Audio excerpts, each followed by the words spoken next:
여러분, ABI 내부가 단 하나의 보고서로 인해 발칵 뒤집혔다고 하면 믿으시겠습니까? 어느 날 갑자기 날아든 충격적인 보고서가 FBI에 도착했습니다. 한국의 기술이 미국을 넘어섰다는 믿기 힘든 내용이었죠. 이후 ABI는 기술 유출과 내부 스파이를 의심하며 무고한 동료를 배신자로 몰아가는 지경에 이르렀고, 결국 한국의 한 요원을 파견하게 됩니다. 그리고 그가 한국에서 마주한 진실은 모두를 경악하게 만들고 말았죠. 대체 그가 한국에서 본 것은 무엇일까요? 지금부터 FBI 역사상 가장 극적인 방역과 놀라운 반전이 펼쳐집니다. 안녕하세요. 저는 알렉스 리처드, ABI 기술 분석팀 소속 요원입니다. 그날처럼 급작스럽게 소집된 긴급 회의는 처음이었죠. 긴장된 분위기에 회의실 문이 열리며 앤드류 벨몬트 부국장이 들어왔습니다. 평소에도 날카로운 인상이었지만 오늘은 더욱 험악해 보였어요. 그의 손에는 두꺼운 파일이 들려 있었죠. 앤드류는 책상 위에 파일을 내던지며 입을 열었습니다. 믿을 수 없는 보고서가 올라왔다는 것이었어요. 바로 한국의 인공지능 기술이 우리 실리콘밸리의 최신 AI 기술을 뛰어넘었다는 내용이었죠. 저희는 모두 숨을 죽이고 앤드류를 바라봤습니다. 한국이 미국의 AI 기술을 앞질렀다니 도저히 믿기 어려운 소식이었죠. 실리콘밸리는 세계 AI 기술의 메카였으니까요. 앤드류는 분노하며 회의실을 뒤흔드는 목소리로 외쳤어요. 미국의 기술이 한국 같은 나라에게 뒤처질 리가 있냐면서 말이죠. 한국은 우리가 버린 기술을 주워다 쓰는 나라 아니냐며 한국이 독자적으로 이런 기술을 개발할 능력이 있을 리 없다고 단언했습니다. 그러면서 한국은 우리 미국의 기술 없이는 아무것도 할 수 없는 나라라고 폄하했어요. 그런 나라가 우리를 앞선다는 것은 말도 안 되는 일이라며 코웃음 치면서 말이죠. 그러더니 앤드류는 단호하게 선언했어요. 분명히 내부에 스파이가 있다는 것이었습니다. 이런 일이 자연스럽게 일어날 수는 없다며 확신했죠. 누군가 우리의 최신 기술을 한국에 넘겨줬을 것이라고 단정했습니다. 분명 스파이를 통해 우리의 핵심 AI 기술들이 한국으로 빠져나갔을 것이라고 주장했죠. 그렇지 않고서는 한국이 갑자기 이런 성과를 낼 수 없다는 논리였어요. 마지막으로 그는 숨을 고르더니 즉시 내부 조사에 착수한다고 발표했습니다. 모든 기술진을 면밀히 조사하라는 지시가 떨어졌어요. 회의실의 분위기는 순간 얼어붙었습니다. 이후 앤드류는 이 보고서를 누가 작성했느냐고 물었어요. 그러자 데이비드가 떨리는 목소리로 자신이라고 대답했습니다. 그 순간 앤드류의 표정이 더욱 험악해졌어요. 데이비드를 조사 대상 1호로 지정한다고 선언했습니다. 한국 기술이 우리를 앞선다는 말도 안 되는 보고서를 왜 올렸느냐며 추궁했죠. 누구한테서 돈을 받았냐는 직설적인 질문까지 던졌습니다. 데이비드는 억울한 표정으로 고개를 저었지만 앤드류는 들으려 하지 않았어요. 당장 데이비드의 모든 접근 권한을 박탈하고 감시 상태에 놓으라는 지시가 내려졌습니다. 관련자들을 모두 색출해내겠다는 무서운 선언도 이어졌죠. 회의실의 공기는 점점 더 무거워졌어요. 저는 이런 상황을 처음 겪어봤습니다. FBI 내부에서 동료를 스파이로 의심한다니 상상도 못했던 일이었어요. 앤드류는 마지막으로 우리를 한 번 더 훑어보며 엄포를 놓았습니다. 미국의 자존심을 회복하겠다고 했어요. 이 치욕스러운 상황을 절대 그냥 두고 볼 수 없다며 이를 갈았죠. 회의가 끝나고 저는 데이비드 옆을 지나갔습니다. 그의 어깨는 무겁게 처져 있었고 눈빛에는 절망이 어려 있었어요. 오랜 동료였던 그가 하루아침에 배신자 취급을 받게 된 것이죠. 다음 날 저는 그날 밤 늦게까지 사무실에 남아 있었어요. 데이비드도 마찬가지였죠. 저는 멀리서 그의 모습을 지켜봤습니다. 데이비드는 한국의 AI 기술 자료들을 다시 한번 철저히 분석하고 있었어요. 논문 하나하나, 특허 문서 하나하나를 세밀하게 검토했습니다. 그의 눈은 충혈되어 있었지만 집중력은 오히려 더 날카로워 보였어요. 시간이 흐를수록 데이비드의 표정은 변화했어요. 처음의 절망감은 점차 놀라움으로 바뀌고 있었습니다. 그리고 그 놀라움은 다시 확신으로 변해갔죠.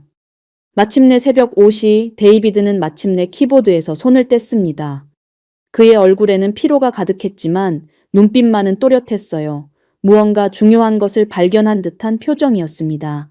저는 그가 프린터로 향하는 모습을 봤어요. 두꺼운 보고서가 출력되기 시작했습니다. 데이비드는 그 종이들을 정성스럽게 정리하며 표지를 만들었어요. 보고서의 제목이 보였습니다. 한국 AI 기술의 독창성 및 우월성에 대한 심층 분석이라고 적혀 있었어요. 데이비드는 자신의 결론을 명확히 한 것 같았습니다. 그는 보고서를 들고 망설임 없이 앤드류의 사무실로 향했어요. 아직 이른 시간이었지만 이 일을 더 미룰 수는 없다는 표정이었습니다. 하지만 저는 불안했습니다. 데이비드의 용기가 오히려 그를 더 깊은 구렁텅이로 밀어넣을 수도 있었으니까요. 그리고 1시간 후 충격적인 일이 벌어졌습니다. 2명의 보안 요원이 데이비드의 책상으로 다가왔어요. 앤드류가 보낸 사람들이었습니다. 그들은 데이비드에게 미국을 배신했다는 혐의를 공식적으로 통보했어요. 데이비드는 말없이 고개를 끄덕였습니다. 저항할 힘도 남아있지 않은 것 같았어요. 그는 개인 물품들을 상자에 담기 시작했습니다. 20년간 몸담았던 FBI에서의 마지막 순간이었죠. 그날 데이비드의 빈 책상을 바라보던 저는 며칠 동안 잠을 제대로 이루지 못했습니다.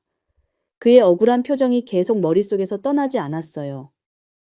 저는 데이비드와 함께했던 지난 시간들을 되돌아봤습니다. 그는 항상 성실했고 미국에 대한 애국심도 남달랐어요. 야근을 마다하지 않았고 복잡한 기술 분석에서도 뛰어난 능력을 보여줬습니다. 며칠 후 저는 용기를 내어 데이비드에게 전화를 걸었어요. 그의 목소리는 평소와 달리 힘이 없었습니다. 집에서 감시를 받으며 지내고 있다고 했어요. 외출도 제한되고 모든 연락이 감청되고 있다는 것이었습니다. 데이비드는 자신이 억울하다고 말했어요. 하지만 그의 목소리에는 체념이 섞여 있었습니다. 아무리 해명해도 믿어주지 않으니 포기하고 싶다고 했죠. 저는 그런 그의 모습이 안타까웠습니다. 게다가 ABI 내부 분위기는 날이 갈수록 험악해졌어요. 동료들 사이에 의심의 눈초리가 오갔습니다. 누구를 믿어야 할지 모르겠다는 분위기였죠. 평소 화기애애했던 사무실이 얼어붙은 것 같았습니다. 앤드류는 연일 회의를 소집했습니다. 한국 기술 유출 사건에 대한 수사 진행 상황을 점검한다는 명목이었어요. 하지만 실제로는 내부 감시를 강화하는 내용들이 대부분이었습니다. 저는 그런 회의들에 참석하면서 점점 불편함을 느꼈어요. 앤드류의 방식이 너무 성급하다는 생각이 들었습니다. 충분한 증거도 없이 동료를 범죄자 취급하는 것이 옳은 일일까요? 결국 저는 앤드류에게 조심스럽게 의견을 제시했습니다. 데이비드의 분석이 정확할 수도 있지 않겠느냐고 말했어요. 한국이 정말로 독자적인 기술력을 갖췄을 가능성도 있다고 했습니다. 앤드류의 반응은 즉각적이었어요. 그의 눈빛이 차갑게 변했습니다. 저에게도 의심의 시선을 보내기 시작했죠. 데이비드를 왜 그렇게 두둔하느냐고 추궁했습니다. 혹시 함께 모의한 것은 아니냐는 의심까지 표현했죠. 저는 어이가 없었습니다. 이게 끝이 아니었어요. 며칠 뒤 그는 저를 한국으로 파견한다는 선언했습니다. 현지에서 직접 조사해서 기술 유출의 증거를 찾아오라는 명령이었죠. 사실상 저를 FBI에서 멀리 보내려는 의도임이 분명했죠. 저는 반박하려 했지만 소용없었어요. 이미 결정된 사안이라며 일주일 내로 출발하라고 했습니다. 거부할 수 있는 분위기가 아니었죠. 사무실로 돌아온 저는 만견자실했습니다. 동료를 위해 한 말이 오히려 저를 공영에 빠뜨렸어요. 이제 저도 의심받는 처지가 되었습니다. 그리고 그 순간 저는 결심했어요. 한국에 가서 진실을 밝혀내겠다고 말입니다. 데이비드가 정말 무고하다면 그것을 증명해야 했어요. 반대로 정말 기술 유출이 있었다면 그 증거를 찾아야 했습니다. 며칠 후 저는 짐을 챙기며 한국행 비행기표를 받았어요. 마음은 복잡했지만 각오는 단단했습니다. 진실이 무엇인지 반드시 알아내겠다는 의지로 가득했어요. 그렇게 며칠 뒤 저는 인천공항에 도착했습니다. 비행기에서 내리는 순간부터 저는 예상과 다른 광경에 압도되었어요. 공항의 규모와 시설이 상상했던 것보다 훨씬 현대적이고 효율적이었습니다. 입국 수속을 밟는 과정에서도 놀랐어요. 자동화된 시스템들이 매끄럽게 작동했고 모든 절차가 신속하게 진행되었습니다. 미국에서 경험했던 것보다 오히려 더 편리했죠. 공항에서 시내로 향하는 길에서 저는 창밖을 바라봤습니다. 도로 인프라가 정말 잘 갖춰져 있었어요. 교통체계도 체계적으로 운영되고 있었습니다. 제가 막연히 생각했던 모습과는 전혀 달랐어요. 호텔에 체크인한 후 저는 첫 번째 일정을 확인했어요. 한국의 AI 기술 스타트업을 견학하는 것이었습니다. 사실 저는 회의적이었어요. 과연 얼마나 발전된 기술을 볼 수 있을까 싶었거든요. 다음 날 아침, 약속 장소에서 이민서라는 여성이 저를 맞이했습니다. 그녀는 AI 기술 스타트업의 CEO라고 자신을 소개했어요. 나이는 30 중반 정도로 보였는데 눈빛이 매우 예리하고 자신감에 차 있었습니다. 이민서는 저에게 한국의 AI 기술 현장을 직접 안내하겠다고 제안했어요. 여러 기업과 연구소를 둘러볼 수 있게 해주겠다는 것이었습니다. 저는 기대 반 의심 반으로 그녀의 제안을 받아들였어요. 첫 번째로 방문한 곳은 판교에 위치한 대형 IT 기업이었습니다. 건물에 들어서는 순간부터 저는 충격을 받았어요. 로비부터 최신 기술들이 적용되어 있었고 직원들의 업무 환경도 매우 혁신적이었습니다. 연구소 내부를 둘러보며 저는 말문이 막혔어요. 여기서 개발되고 있는 IT 기술들의 수준이 예상보다 훨씬 높았습니다. 특히 자연어 처리와 컴퓨터 비전 분야에서는 실리콘밸리와 견줄 만한 성과들을 보이고 있었어요. 이민서는 저의 놀란 표정을 보며 미소를 지었습니다. 아직 시작에 불과하다고 했어요. 더 놀라운 것들을 보여주겠다며 다음 장소로 안내했습니다. 두 번째로 방문한 곳은 대학교 부설 연구소였어요. 여기서는 젊은 연구원들이 혁신적인 알고리즘을 개발하고 있었습니다. 그들의 접근 방식이 매우 독창적이었고 기존의 방법론을 뛰어넘는 아이디어들이 가득했어요. 연구원 중 한 명이 저에게 자신들의 연구 성과를 설명해 줬습니다.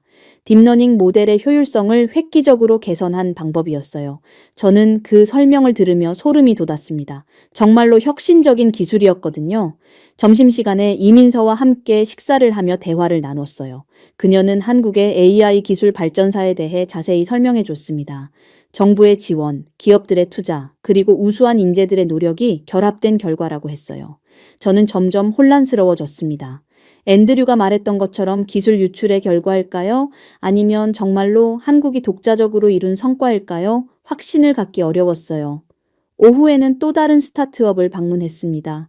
이곳에서는 로봇공학과 AI를 결합한 기술을 개발하고 있었어요. 시연을 보는 순간 저는 입을 다물 수 없었습니다. 그 수준이 상상 이상이었거든요. CEO와의 면담에서 더욱 놀라운 사실을 알게 되었어요. 이들의 기술은 완전히 자체 개발한 것이라고 했습니다.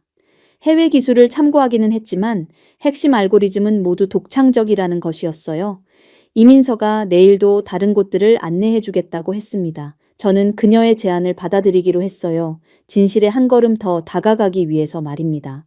다음 날, 이민서가 저를 데려간 곳은 서울 강남에 위치한 또 다른 AI 연구소였어요. 건물 외관부터 범상치 않은 분위기가 느껴졌습니다. 연구소 내부에 들어서자 저는 또 한 번 충격을 받았어요. 여기서 개발되고 있는 기술들은 어제 본 것들보다도 더욱 진보된 수준이었습니다. 특히 자율주행 AI와 의료진단 AI 분야에서는 정말 놀라운 성과들이 쏟아져 나오고 있었어요. 연구팀장이 직접 저에게 기술을 시연해 보였습니다. 의료 영상을 분석하는 AI 시스템이었는데 진단 정확도가 기존 방법보다 월등히 높았어요. 저는 그 정확도 수치를 보고 눈을 의심했습니다. 더욱 놀라운 것은 이 기술의 개발 과정이었어요. 연구팀장은 자신들이 3년 전부터 완전히 새로운 접근법으로 연구를 시작했다고 설명했습니다. 기존의 서구 연구 방법론과는 전혀 다른 방식이었다고 했어요. 저는 구체적인 개발 과정에 대해 질문했습니다. 혹시 해외 기술을 참고한 부분이 있는지 확인하고 싶었거든요. 하지만 연구팀장의 답변은 예상과 달랐어요. 오히려 해외에서 이들의 기술을 벤치마킹하려고 한다는 것이었습니다. 오후에는 또 다른 기업을 방문했어요. 이곳에서는 게임 AI와 추천 시스템을 개발하고 있었습니다. 여기서도 마찬가지로 독창적인 알고리즘들을 볼 수 있었어요. 성능도 해외 유명 기업들의 시스템을 능가하는 수준이었습니다. 젊은 개발자들과 대화를 나누며 저는 더욱 놀랐어요. 이들은 해외 유학 경험도 없이 순수하게 국내에서 교육받고 성장한 인재들이었습니다. 그런데도 세계 최고 수준의 기술력을 보유하고 있었어요. 한 개발자는 저에게 흥미로운 이야기를 해줬습니다. 최근 실리콘밸리의 유명 기업에서 자신들에게 기술 이전을 요청해 왔다는 것이었어요. 한국 기술을 미국으로 가져가고 싶어 한다는 내용이었습니다. 저는 그 말을 듣고 큰 충격을 받았어요. 앤드류가 주장한 것과는 정반대 상황이었거든요. 기술 유출이 한국에서 미국으로가 아니라 미국에서 한국 기술을 원하고 있다는 것이었습니다. 저녁에 이민서와 함께 식사를 하며 더 자세한 이야기를 나눴어요. 그녀는 한국 AI 업계의 실상에 대해 솔직하게 말해줬습니다. 정부의 체계적인 지원, 우수한 교육 시스템, 그리고 기업들의 과감한 투자가 결합된 결과라고 했어요. 이민서는 또 다른 충격적인 사실을 알려줬습니다. 최근 몇 년간 미국 기업들이 한국의 AI 인재들을 스카우트하려는 시도가 급증했다는 것이었어요. 한국의 기술력을 인정하고 있다는 증거였습니다. 그날 밤 호텔에서 저는 지금까지의 경험을 정리해 봤어요. 이틀간 본 것들은 분명 진짜였습니다. 연출이나 가짜가 아니라 실제로 작동하는 고수준의 기술들이었어요. 저는 점점 확신하게 되었습니다. 데이비드의 분석이 맞았다는 것을 말이에요. 한국의 AI 기술은 정말로 독자적으로 발전했고 일부 분야에서는 미국을 앞서고 있었습니다. 다음 날에는 정부 출연연구소를 방문했어요. 여기서 만난 연구원들은 더욱 명확하게 말해줬습니다. 한국의 기술 발전은 순수하게 자체적인 노력의 결과라고 했어요. 오히려 미국 기업들이 한국 기술에 관심을 보이고 있다는 것이었습니다. 연구소장과의 면담에서는 더욱 구체적인 사실들을 알게 되었어요. 최근 몇 개월간 미국의 여러 기업들이 기술 협력을 제안해왔다고 했습니다. 한국의 독창적인 AI 기술을 함께 발전시키자는 내용이었어요. 저는 그 순간 모든 퍼즐이 맞춰지는 느낌이었습니다. 앤드류의 주장과는 완전히 반대되는 상황이었어요. 기술 유출은 없었고 오히려 한국의 기술력이 미국의 관심을 끌고 있었던 것입니다. 마지막 방문지에서 만난 AI 전문가는 저에게 결정적인 말을 해줬어요. 한국의 AI 기술 발전은 10년 이상의 꾸준한 투자와 연구의 결과라고 했습니다. 하루아침에 이루어진 것이 아니라는 것이었어요. 이제는 진실을 밝혀야 할 때라는 확신을 품고 있던 저에게 예상치 못한 연락이 왔습니다. 한국 정부의 고위 기술 자문관이 저와 만나고 싶다는 연락이었어요. 이민서를 통해 전해진 메시지였습니다. 다음 날 오전, 저는 정부청사 인근의 조용한 카페에서 그 자문관을 만났어요. 김 박사라고 소개한 그는 60대 중반의 온화한 인상이었습니다. 하지만 그의 눈빛에는 깊은 걱정이 서려 있었어요. 김 박사는 조심스럽게 운을 뗐습니다. 저에게 전해줄 중요한 정보가 있다고 했어요. 하지만 매우 민감한 사안이라 신중하게 처리해달라고 당부했습니다. 저는 긴장하며 그의 말을 기다렸어요. 김 박사가 꺼낸 이야기는 충격적이었습니다. FBI 내부에 음모가 있다는 것이었어요. 앤드류 벨몬트가 개인적인 편견과 정치적 이익을 위해 한국의 기술력을 의도적으로 폄하하고 있다는 내용이었습니다. 저는 처음에는 믿기 어려웠어요. 아무리 앤드류가 편견을 가지고 있다고 해도 설마 의도적으로 조작을 할까요? 하지만 김 박사는 구체적인 증거들을 제시하기 시작했습니다. 첫 번째 증거는 앤드류의 과거 발언들이었어요. 몇 년 전부터 그가 아시아 국가들의 기술력을 깎아내리는 발언들을 해왔다는 것이었습니다. 공개적으로는 말하지 않았지만 내부 회의에서는 노골적인 편견을 드러냈다고 했어요. 두 번째는 더욱 구체적이었습니다. 앤드류가 한국 기업들과의 기술 협력 프로젝트를 여러 차례 방해했다는 증거였어요. 정당한 이유 없이 보안상 위험하다며 협력을 중단시켰던 사례들이 있었습니다. 김 박사는 계속해서 충격적인 사실들을 알려줬어요. 앤드류가 속한 정치적 세력이 반아시아 감정을 이용해 정치적 이익을 취하려 한다는 것이었습니다. 한국의 기술 발전을 인정하면 자신들의 입지가 약해진다고 판단한 것 같다고 했어요. 가장 충격적인 것은 기술 유출 조작에 대한 증거였습니다. 앤드류가 실제로는 존재하지 않는 기술 유출 사건을 만들어내려 했다는 것이었어요. 한국의 기술 발전을 설명할 다른 이유를 찾지 못하자 스파이 활동을 조작한 것이었습니다. 저는 그 순간 온몸에 소름이 돋았어요. 데이비드가 무고한 희생양이 되었다는 것을 확실히 알 수 있었습니다. 그리고 저 역시 진실을 말하려다가 의심받게 된 것이었어요. 김 박사는 더욱 구체적인 증거들을 보여줬습니다. 앤드류가 한국 기업들을 감시하도록 지시한 내부 문서들이었어요. 정당한 수사가 아니라 트집을 잡기 위한 감시였다는 것이 명확했습니다. 또한 앤드류가 데이비드의 보고서를 의도적으로 왜곡해서 해석했다는 증거도 있었어요. 데이비드가 한국 기술의 독창성을 인정한 것을 마치 기술 유출을 은폐하려는 시도로 둔갑시킨 것이었습니다. 저는 분노와 충격에 휩싸였습니다. 동료를 배신자로 만들고 무고한 사람을 희생양으로 삼는 행위가 용서될 수 있을까요? 앤드류의 행동은 FBI의 명예를 실추시키는 일이었어요. 김 박사는 마지막으로 결정적인 증거를 제시했습니다. 앤드류가 정치적 후원자들과 나눈 통화 내용이었어요. 한국의 기술 발전을 억제해야 미국의 기술 패권을 유지할 수 있다는 내용이었습니다. 그 통화에서 앤드류는 노골적으로 말했어요. 한국이 기술 강국으로 인정받으면 미국의 위상이 흔들린다고 했습니다. 따라서 어떤 수단을 써서라도 한국의 성장을 막아야 한다는 것이었어요. 저는 그 증거들을 보며 절망감을 느꼈습니다. 제가 몸담고 있는 조직의 고위 간부가 이런 음모를 꾸미고 있다니 믿기 어려웠어요. 하지만 증거는 명확했습니다. 김 박사는 저에게 이 모든 증거들의 사본을 건네줬어요.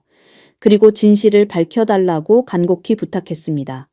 무고한 사람들이 희생되는 것을 더 이상 지켜볼 수 없다고 했어요. 저는 그 자료들을 받으며 무거운 책임감을 느꼈습니다. 이제 정말로 진실을 밝힐 수 있는 결정적인 증거를 손에 넣었어요. 하지만 동시에 앤드류와 정면으로 맞서야 한다는 부담감도 컸습니다. 카페를 나서며 저는 결심했어요. 데이비드의 명예를 회복시키고 진실을 밝혀내겠다고 말입니다. 그것이 진정한 FBI 요원으로서 해야 할 일이라고 생각했거든요. 이후 저는 앤드류의 음모를 폭로하고 정의를 실현해야 한다는 각오로 미국에 도착했습니다. FBI 본부에 들어서자마자 동료들의 의심스러운 시선이 느껴졌어요.